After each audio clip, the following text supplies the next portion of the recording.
The morning sun cast long shadows across the private airfield as Dr. Sarah Bennett's black Mercedes pulled up to the terminal. Her driver, Thomas, quickly opened the door, and she stepped out, her designer heels clicking against the concrete. At 42, Dr. Bennett carried herself with the quiet confidence of someone who had built an empire from nothing. She checked her watch, 7:30 a.m. sharp. The early morning flight to San Francisco would get her there in plenty of time for her keynote speech at the Tech Innovation Summit. Her company, Bennett Tech Solutions, had recently crossed the billion-dollar valuation mark, making her one of the few black female billionaires in the world. As she walked toward the private aviation terminal, her burgundy blazer and black pencil skirt perfectly pressed, she noticed a few staff members doing double takes. She was used to it. Even in 2024, people still had trouble believing she owned a private jet. James Richardson stood at the pilot's desk, reviewing flight plans for the day. The 55-year-old veteran pilot had been flying for 3 decades, and he had certain ideas about how things worked. When he saw Dr. Bennett approaching the counter, his face twisted into a frown. "Excuse me," she said politely, placing her credentials on the counter. "I'm here for the 8 a.m. flight to San Francisco. I believe everything's been arranged." Richardson barely glanced at her documents. "The cleaning staff entrance is around back," he said dismissively, turning away to shuffle some papers. Dr. Bennett took a deep breath. She'd dealt with this kind of treatment before. "Sir, I'm not cleaning staff. I'm Dr. Sarah Bennett, and I have a scheduled flight this morning. Here are my credentials and flight details." Richardson turned back, his face reddening. "Look, lady, I don't have time for games. This is a private aviation terminal, unless you're lost." "I own the jet," Dr. Bennett interrupted calmly. "Hangar B7, a Gulfstream G650. Would you like to see the registration?" Richardson's hands began to shake slightly. Other staff members had stopped to watch the interaction. Jenny, a young receptionist, stepped forward. "Mr. Richardson, this is Dr. Bennett. She's a regular client." "Regular client?" Richardson's voice rose. "Since when do we—" He stopped himself, but his face had turned a deeper shade of red. Dr. Bennett pulled out her phone. "Perhaps I should call the airport manager." What happened next shocked everyone in the terminal. Richardson's hand shot out, striking Dr. Bennett across the face with enough force to make her stumble backward. The sound echoed through the suddenly silent terminal. Security guards rushed forward, but Dr. Bennett raised her hand to stop them. She straightened herself, touching her cheek where a red mark was forming. The terminal had erupted into chaos. People shouting, phones recording, security guards restraining Richardson. But Dr. Bennett's voice cut through the noise, calm and clear. "Everyone, please step back." The authority in her voice made even the security guards pause. Richardson stood there, horror slowly replacing anger on his face as he realized what he'd done. His career, his reputation, everything he worked for, gone in one moment of blind rage. To everyone's surprise, Dr. Bennett pulled a chair from behind the counter and sat down. "Mr. Richardson," she said, her voice steady despite the slight tremor in her hands, "I'd like 5 minutes of your time." The security guards looked confused. Jenny was already on the phone with the police, but Dr. Bennett repeated, "Just 5 minutes. That's all I ask." Richardson stared at her, his mouth opening and closing without words. The enormity of his actions was sinking in. His shoulders slumped, and for the first time, he looked not angry but defeated. "The police are on their way," Jenny announced. "Tell them to wait," Dr. Bennett said firmly. "Mr. Richardson and I are going to have a conversation that's long overdue." She gestured to the chair across from her. "Please sit." As Richardson slowly sank into the chair, nobody in the terminal could have guessed that this moment would change not just these 2 lives, but countless others in the years to come. The private terminal's waiting area had cleared out, leaving just Dr. Bennett and James Richardson seated across from each other. Security guards stood at a distance, ready to intervene if needed. The red mark on Dr. Bennett's cheek had started to fade, but the tension in the room remained thick. Richardson stared at the floor, his hands clasped tightly in his lap. The anger that had consumed him moments ago was replaced by a sickening feeling in his stomach. In his 30 years of flying, he had never lost control like this. His pilot's license, his reputation, his entire career, all destroyed in a single moment of rage. Do you have children, Mr. Richardson? Dr. Bennett's quiet question broke the silence. He looked up, surprised by the unexpected question. Two, he answered hesitantly. A boy and a girl. What do you want for them? She asked, her voice gentle but firm. Richardson shifted uncomfortably in his chair. What any parent wants, I suppose. A good life, success, happiness. Dr. Bennett nodded slowly. And if someone treated them the way you just treated me, what would you do? The question hit Richardson like a physical blow. He felt the color drain from his face as the full weight of his actions sank in. His daughter, Sarah, was 24 and starting her career. The thought of someone striking her made his blood boil, and yet, here he was, having done exactly that to someone else's daughter. I don't know what came over me, he stammered, his voice barely above a whisper. I've gotten angry before, but I've never hit someone. Dr. Bennett finished for him. She reached into her briefcase and pulled out a photograph. This was my father, she said, sliding it across the table. Richardson looked at the image of a smiling black man in work clothes, standing proudly next to a young girl in a graduation gown. He worked 3 jobs to put me through school, Dr. Bennett continued. He died when I was 15, after being attacked by someone who didn't think he belonged in their neighborhood. She paused, letting the words sink in. The man who killed him probably had children too. Tears began to well up in Richardson's eyes. The shame was overwhelming. I'm so sorry, he whispered, his voice cracking. I didn't show you this to make you feel worse, Dr. Bennett said, leaning forward. I showed you because I want you to understand something. When my father died, I had 2 choices. I could let hate consume me, or I could try to break the cycle. The police sirens could be heard approaching in the distance. Richardson's shoulders slumped further. You have the same choice right now, Mr. Richardson, Dr. Bennett said. This moment doesn't have to define you. It can be the thing that destroys you, or it can be the thing that transforms you. Richardson looked up, confusion mixing with the shame on his face. Why? Why are you doing this? You should press charges. I deserve it. Dr. Bennett smiled slightly. Perhaps. But I've learned that punishment rarely changes hearts. Understanding does. She glanced at her watch. The police will be here soon. Before they arrive, I want to make you an offer. Richardson sat up straighter, his eyes wide with disbelief. My company runs a diversity and inclusion program for the aviation industry. We help young people from underprivileged backgrounds become pilots. They need mentors, experienced pilots who can teach them. You want me to? Richardson couldn't finish the sentence. Yes, instead of ending your career today, I'm offering you a chance to use it for something meaningful. Dr. Bennett stood up as the police cars pulled up outside. The choice is yours, Mr. Richardson. You can face charges, or you can help me change lives, including your own. As the police officers entered the terminal, Richardson made the decision that would alter not just his future, but the futures of countless young pilots to come. Through tears, he looked up at Dr. Bennett and said the words that would begin his journey of transformation. I want to help. Dr. Bennett nodded, a small smile crossing her face. She turned to the approaching officers, ready to explain her surprising decision, one that would spark a chain of events nobody in that terminal could have predicted. 2 weeks after the incident at the airport, James Richardson sat nervously in the lobby of Bennett Tech Solutions headquarters. The modern glass building reached 40 stories into the sky, making him feel smaller than he ever felt before. His hands fidgeted with the visitor's badge clipped to his shirt. The security guard at the desk kept glancing at him. Word had spread quickly about what happened at the airport, and Richardson knew that many people questioned Dr. Bennett's decision not to press charges. The video of him slapping her had gone viral, though Dr. Bennett's legal team had managed to get most copies taken down.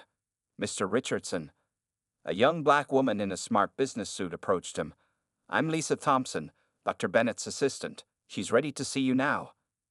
As they rode the elevator to the top floor, Lisa explained the day's schedule. You'll meet with Dr. Bennett first, then she'll introduce you to our aviation program team. We have 20 students starting next month. Richardson's throat felt dry. 20 students? And they all know about what happened? Lisa's voice was professional but kind. Yes, Dr. Bennett believes in transparency. These young people need to know that change is possible. The elevator doors opened directly into Dr. Bennett's office suite. The CEO stood by floor-to-ceiling windows, looking out over the city. She turned as they entered, her face showing no sign of their last encounter. "Mr. Richardson," she said warmly, "thank you for coming." She gestured to a comfortable seating area. "Please, sit. Would you like some coffee?" Minutes later, they sat across from each other, steam rising from their cups. The office was quiet except for the faint hum of the air conditioning. "Before we discuss the program," Dr. Bennett began, "I want to tell you a story." She took a sip of her coffee. "When I was 12, my father worked as a janitor at a small airport. He loved planes. Every chance he got, he'd take me there, and we'd watch them take off and land." Richardson listened intently, his coffee untouched. "One day, a pilot saw us watching. Instead of shooing us away, he invited us to see inside his plane. That pilot was white, and in our neighborhood, many people distrusted white folks, but he showed us the cockpit, explained how everything worked. He even let me sit in the pilot's seat." She smiled at the memory. "That man became my father's friend. He gave my dad books about aviation, taught him about planes. My father couldn't become a pilot. We were too poor, but he passed that love of flying to me. When I made my first million, I got my pilot's license. When I made my first billion, I started this program." Richardson's hands trembled slightly as he finally picked up his coffee. "Why are you telling me this?" "Because that pilot could have seen just another black janitor and his kid where they didn't belong. Instead, he saw people who shared his passion for flying.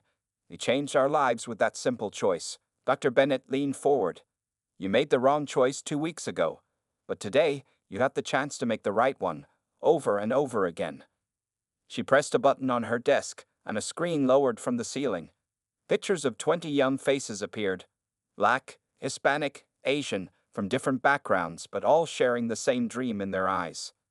"These are your students," Dr. Bennett explained. "Some are from neighborhoods like mine. Others are refugees. All of them have fought harder than most people can imagine to get here.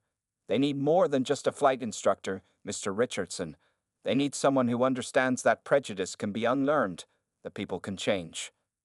Richardson stared at the young faces on the screen, seeing in them the same dream he'd had as a young man wanting to fly. For the first time in years, he felt something he'd lost along the way: hope. "When do we start?" he asked, his voice stronger now. Dr. Bennett smiled. "Today, but first, I think it's time you told me your story. Why did you become a pilot? And somewhere along the way, what made you forget the joy of it?" As Richardson began to speak, neither of them knew that this conversation would become legendary in the aviation community, the day a moment of hate transformed into a mission of hope. As Richardson sat in Dr. Bennett's office, the weight of his past began to pour out. His hands gripped the armrests of his chair as he spoke about his father's small airline business that had failed 20 years ago. "Dad built that company from nothing," Richardson said, his voice heavy with old pain. 20 planes, 30 employees. Then the big corporations moved in. We couldn't compete with their prices." He paused, swallowing hard. "One of those companies was owned by a minority businessman. Dad. He blamed them all after that." Dr. Bennett listened quietly, watching the man struggle with his inherited prejudices play across his face. "I was young, angry. I watched everything my father built disappear. It was easier to blame others than admit we just couldn't keep up with the changing times." Richardson's voice cracked. "Dad died bitter. I promised myself I'd never let that happen to me, but you carried his pain," Dr. Bennett finished softly. "And his prejudices." Richardson nodded, tears forming in his eyes. "When I saw you walk in that day, successful, confident, all I could see was everything I thought I'd lost. But that's no excuse. I became everything I promised I wouldn't be." Dr. Bennett stood and walked to a cabinet in her office. She returned with a small model airplane. "Do you recognize this model?" Richardson's eyes widened. That's a Richardson Airways plane, our original livery." "Yes," she said, placing it on the table between them. "I bought this at an auction last year. Your father's airline was one of the first to hire black mechanics in the 1980s. Did you know that?" Richardson shook his head, staring at the model in disbelief. Before he lost the business, your father gave many people their first chance in aviation, including Thomas Williams, who now heads maintenance for United Airlines. She smiled gently. Your father's legacy isn't the bitterness of his final years, it's the doors he opened before fear changed him. For the first time in 20 years, Richardson felt pride about his father's company mixed with the shame of how it had ended. I didn't know, he whispered. That's why you're here, Dr. Bennett said firmly. Not just to teach flying, but to learn. To remember what aviation is really about, connecting people, breaking barriers. A knock at the door interrupted them. Lisa entered with a young man who couldn't have been more than 20. Ah, perfect timing, Dr. Bennett said. Mr. Richardson, meet Marcus Chen. He's one of our first students. Marcus stepped forward nervously. He was Asian American, with bright, eager eyes that reminded Richardson of himself at that age. It's an honor to meet you, sir. I've studied every flight manual I could find, but I've never been in a real cockpit. Richardson stood slowly, years of prejudice battling with the natural instinct of any pilot to share their passion. The eager look in Marcus's eyes won. Would you like to learn about the 3 main flight controls? Marcus's face lit up. Yes, sir. For the next hour, Richardson found himself explaining the basics of flight to Marcus, drawing diagrams on Dr. Bennett's whiteboard. His hands moved with enthusiasm as he described how elevators control pitch, ailerons manage roll, and rudders direct yaw. Marcus absorbed every word, asking intelligent questions that showed his dedication. Dr. Bennett watched silently, seeing the change happening before her eyes. The bitter man from the airport was disappearing, replaced by someone who remembered why he fell in love with flying in the first place. As Marcus left, promising to study everything Richardson had taught him, the older pilot turned to Dr. Bennett. I think I understand now what you're trying to do here. And what's that? She asked, though she already knew the answer. You're not just teaching them to fly, he said softly. You're teaching all of us how to see each other as human beings again. Dr. Bennett nodded, picking up the model airplane. Would you like to keep this? To remind you of who your father was before fear changed him, and who you can be now that you're choosing to change.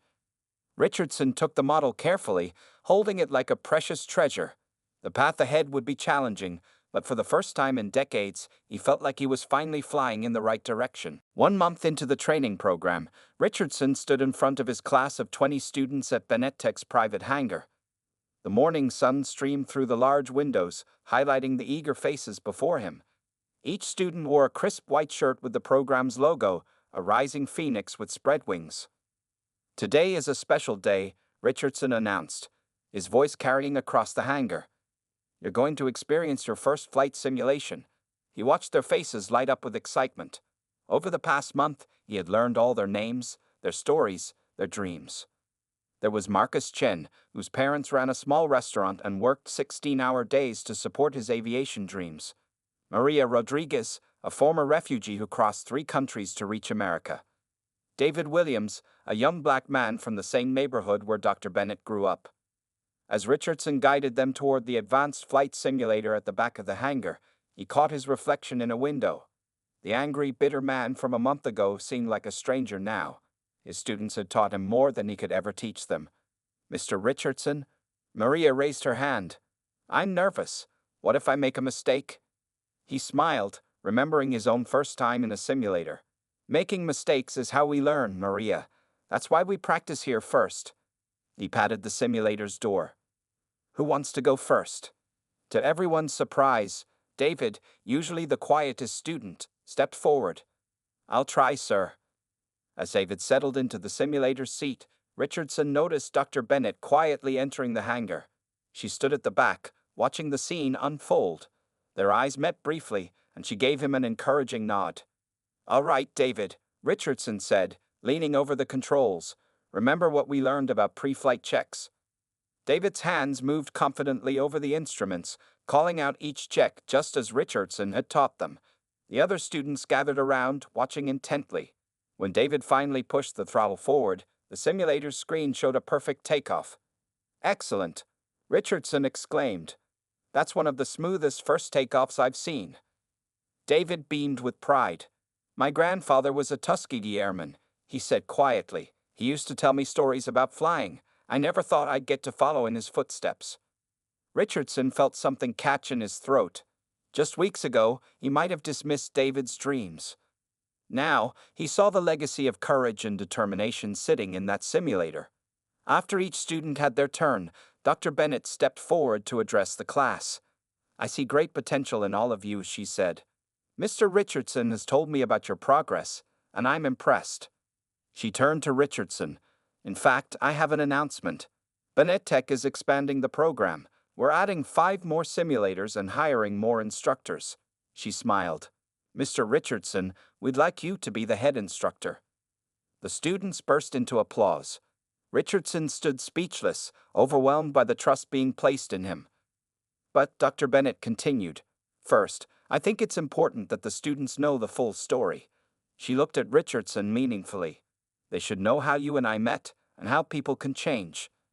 A tense silence fell over the hangar. Richardson felt his heart racing, but he knew she was right. These young people deserved the truth. He stepped forward, his voice shaking slightly. "A month ago, I did something terrible," he began. He told them about the airport incident, about his prejudices, about Dr. Bennett's incredible act of forgiveness and faith in human nature. When he finished, the hangar was silent. Then Maria stood up. "Thank you for telling us, sir," she said. "My father always says that admitting our mistakes takes more courage than pretending to be perfect." One by one, the other students expressed similar sentiments. There were no judgments, only appreciation for his honesty and recognition of his change. Dr. Bennett watched with satisfaction. This was exactly what she had hoped for. Not just teaching people to fly planes, but helping them soar above their prejudices and fears. As the students returned to their studies, Richardson turned to Dr. Bennett. "Thank you," he said simply, "for seeing the person I could be instead of the person I was." She smiled. "The journey isn't over yet, Mr. Richardson. In fact, it's just beginning." 3 months had passed since Richardson became head instructor. On a bright Wednesday morning, he stood watching David Williams in the cockpit of a small Cessna, completing his first real pre-flight check. The young man's hands moved confidently over the controls, just as they had practiced countless times in the simulator. "Fuel levels checked," David called out, his voice clear and professional. "Engine oil at proper levels. All instruments responding." Richardson nodded approvingly. Today was a milestone, the first actual flight for any student in the program. Dr. Bennett had chosen to be present, standing at the edge of the runway with the other students. The morning sun glinted off her designer sunglasses as she watched the proceedings. "Remember what I told you," Richardson said, settling into the co-pilot's seat. "A real plane feels different from the simulator. She's alive under your hands." David smiled nervously. "Yes, sir, I remember everything you taught us." As they taxied down the runway, Richardson thought about how much had changed. 6 months ago, he would have scoffed at the idea of teaching a black kid to fly. Now, he felt nothing but pride in David's accomplishments. "Power to 75%, David called out, following procedure perfectly. Airspeed rising. Rotation speed reached. Pulling back, gently." The small plane lifted smoothly off the ground. Richardson felt his chest tighten with emotion as he watched his student's face light up with pure joy. Below them, the other students cheered and waved. "We're flying, Mr. Richardson," David exclaimed, his professional demeanor briefly giving way to boyish excitement. "We're really flying." "You're flying, David," Richardson corrected him. "I'm just here for safety. This is all you." They soared over the city, David handling the controls like a natural. Richardson used his phone to take a few pictures, something he promised David's grandfather he would do. "My grandfather cried when I told him about this program," David said quietly as they leveled off at 3,000 feet. He said he never thought he'd see the day when his grandson would learn to fly from someone who used to be like the people who turned him away. Richardson finished softly. David nodded. "He wants to meet you, sir. He says any man who can change his heart that much must be special." Richardson felt tears forming in his eyes. He blinked them away, focusing on the horizon. "The special ones are people like your grandfather, David, and people like Dr. Bennett. They had every reason to hate, but they chose love instead." They flew for another 30 minutes before David executed a perfect landing.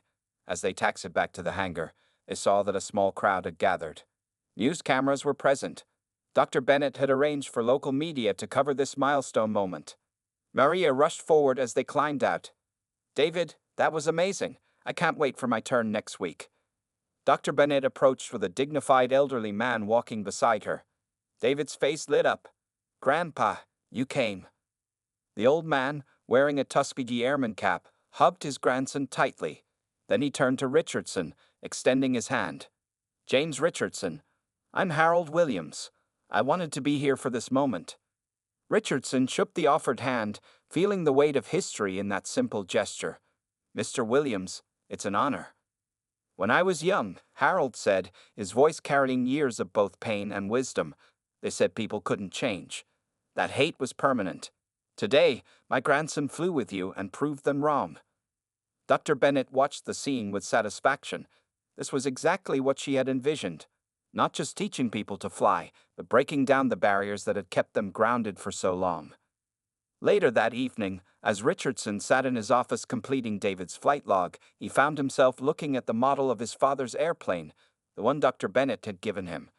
He thought about how his father had hired black mechanics when others wouldn't, before fear and failure poisoned his heart. "We're back on course, Dad," he whispered to the model. "We're finally back on course." Outside his office window, the sun was setting, painting the sky in brilliant colors. Somewhere up there, another flight was taking off, carrying with it the dreams of people who refused to let hate keep them from soaring. 6 months into the program, Bennett Tech's main conference room was packed with people. Photographers lined the walls and television cameras focused on the stage. Today was graduation day for the first class of student pilots, and the atmosphere buzzed with excitement. Maria Rodriguez stood nervously in front of a mirror in the preparation room, adjusting her new pilot's uniform. At 23, she was about to make history as the youngest Hispanic woman to complete the program. Richardson knocked gently on the door before entering. "Ready for your speech?" he asked, smiling at his star student. Maria turned, her eyes bright with tears. "I still can't believe this is real, Mr. Richardson. 5 years ago, I was crossing the desert with my family, hoping for a better life. Now I'm going to be a commercial pilot." Richardson felt his own eyes getting moist. "You earned this, Maria, every single minute of it." Dr. Bennett appeared in the doorway, elegant as always in a royal blue suit. "It's time," she said softly. "The press is waiting." The main conference room erupted in applause as the 20 graduates filed onto the stage in their crisp uniforms. Richardson took his place at the podium, looking out at the sea of faces. He saw David's grandfather in the front row, sitting next to Maria's parents who had closed their small restaurant for the day to be here. 6 months ago, Richardson began, his voice clear and strong. "I was a different man. I let anger and prejudice poison my heart. I did something unforgivable." He paused, looking at Dr. Bennett. "But someone taught me that the greatest achievements in aviation and in life come when we rise above our limitations." He gestured to the graduates. "These amazing young people didn't just learn to fly planes. They taught me how to soar above my own prejudices. They showed me that the sky belongs to everyone who dares to dream." As Richardson introduced each graduate, he shared a personal story about their journey. When he called Maria's name, he revealed how she had studied English at night after long days of training, determined to perfect her radio communications.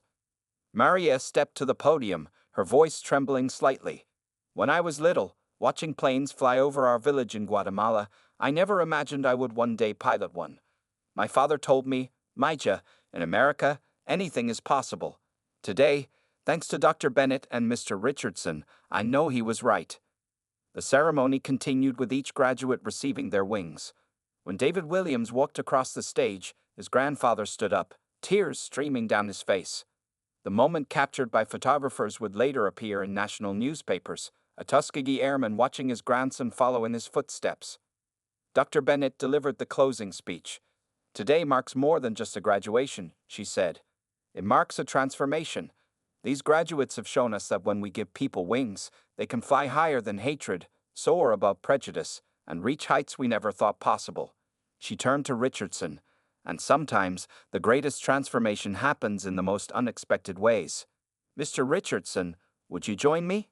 Surprised, Richardson walked to center stage.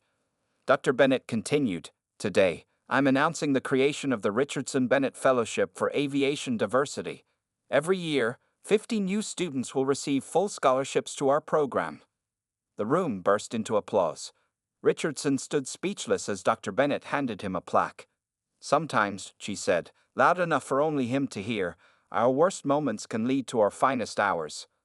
After the ceremony, as families took photos and journalists conducted interviews, Richardson found himself standing next to Harold Williams, David's grandfather. "You know," the old airman said, "when I flew combat missions, I used to pray that someday things would change, that my grandchildren would live in a different world." He looked at David, who was showing Maria's parents the details of his pilot's wings. "I never expected to see change happen right in front of my eyes." Richardson watched his graduates, no longer students but fellow pilots. Each one carried a dream that no amount of prejudice could ground. Each one proved that transformation was possible. As the sun set through the large windows, painting the sky in brilliant colors, Richardson realized that his journey wasn't ending with this graduation. In many ways, it was just beginning. There were more students to teach, more hearts to change, more barriers to break. The sky, after all, had room for everyone. 1 year had passed since that fateful morning at the airport. The Bennett Tech Aviation Center had grown from one hangar to an entire complex. On this particular morning, Richardson stood in front of a large audience in the newly built auditorium, preparing to give a speech at the program's 1-year anniversary celebration. The room was filled with familiar faces. Maria Rodriguez, now a commercial pilot for United Airlines, sat in the front row. David Williams had become an instructor in the program, helping train the new batch of students. All 20 graduates from the first class had found success in various aviation careers. Dr. Bennett sat on stage, wearing an elegant cream-colored suit. Next to her was Harold Williams, David's grandfather, who had become a regular guest speaker, sharing his experiences as a Tuskegee airman with new students. Richardson took a deep breath and began his speech. 1 year ago, I stood in an airport terminal, filled with hatred and prejudice. I did something unforgivable. He looked at Dr. Bennett. I struck a woman who had done nothing wrong, simply because of the color of her skin. The room fell silent. Many knew the story, but some new students were hearing it for the first time. That woman could have pressed charges. She could have ended my career. Instead, she did something remarkable. She saw past my hatred to the person I could become. Richardson's voice grew stronger. Dr. Sarah Bennett didn't just forgive me. She challenged me to be better. He gestured to the screens behind him, showing pictures of the program's success stories. Today, we have trained over 100 students from different backgrounds. Our graduates fly for major airlines, work as flight instructors, and manage airports across the country. Maria stood up and walked to the stage. "Mr. Richardson, we have a surprise for you," she said, smiling. She signaled, and a group of students wheeled in something large covered with a cloth. When they pulled off the cloth, Richardson gasped. It was a restored tail section from one of his father's old Richardson Airways planes, complete with the original logo. "We found it in an aircraft boneyard," Maria explained. "Dr. Bennett helped us restore it. It will be displayed in the center's entrance, along with a plaque telling the story of transformation, both of Richardson Airways' early dedication to diversity and their own journey of change." Richardson touched the painted metal, tears flowing freely now. You could almost hear his father's voice from years ago. "Son, a plane doesn't care who's flying it. It only cares if you respect it and understand it." Dr. Bennett joined him at the podium. "The Richardson Bennett Fellowship has received funding for the next 10 years, she announced. "We will be able to train thousands of new pilots, breaking down barriers that have existed in aviation for too long." She turned to Richardson. "A year ago, you asked me why I gave you a second chance. Now you know the answer, because change is possible, and sometimes the people who need forgiveness the most are the ones who can help create the biggest transformation." The ceremony continued with presentations from current students. A young Native American woman demonstrated flight simulator techniques. A refugee from Syria explained aerodynamics to the audience. Each student represented a barrier being broken, a dream taking flight. After the ceremony, Richardson found himself standing with Dr. Bennett near the newly installed tail section. "You know," he said quietly, "my father would have been proud of this. Not of what I became after we lost the airline, But what's happening now? We're back to his original vision, giving everyone a chance to fly. Dr. Bennett smiled. Sometimes we have to crash before we can truly learn to soar. She pointed to a group of new students touring the facility. They don't see you as the man from that viral video anymore. They see you as the teacher who believes in them. As the sun set outside, casting long shadows through the hangar windows, Richardson watched his students preparing for their evening flight training. The sound of engines warming up, the smell of aviation fuel, the excited voices of young pilots preparing to take to the sky, it all reminded him of his father's airline in its early days. He touched the restored tail section one more time and whispered, "We're flying right again, Dad. We're finally flying right." Above the aviation center, a plane took off into the sunset, carrying with it the dreams of a new generation, dreams that soared far above the boundaries of race, gender, and prejudice, into a sky that had room for everyone.